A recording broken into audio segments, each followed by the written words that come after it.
Добър ден, драги зрители! Аз съм Георги Димитров от Асоциация за почистване на автомобили 3 седмици. Днес на вашето внимание имам този стоп от BMW E39. Днес искам да ви покажа как се третира фар или боя с керамика.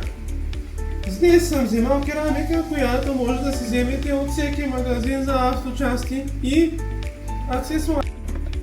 Така, в нашия комплект са включени две парцалчета за нанасяне на керамиката, гъбичка и естествено керамиката. Така, стъпка номер следваща. Развиваме кампачката и отваряме тапичката на шишенцето. Овиваме гъбичката, предоставена ни в комплекта, с парцалчето.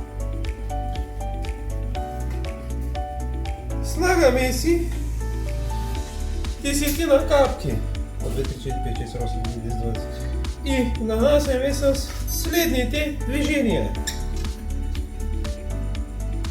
Нанасянето става от 50 на 50 като площ, като тук очевадно не е. Изчакваме между 5 и 2 минути да засъхне и забърсваме. Изчакали сме от 5 до 2 минути и избърсваме с чист парцал.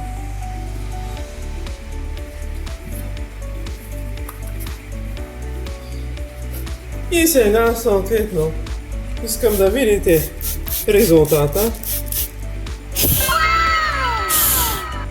Перфектно, нали? Последвайте ни за... Последвайте ни за още полезни съвети.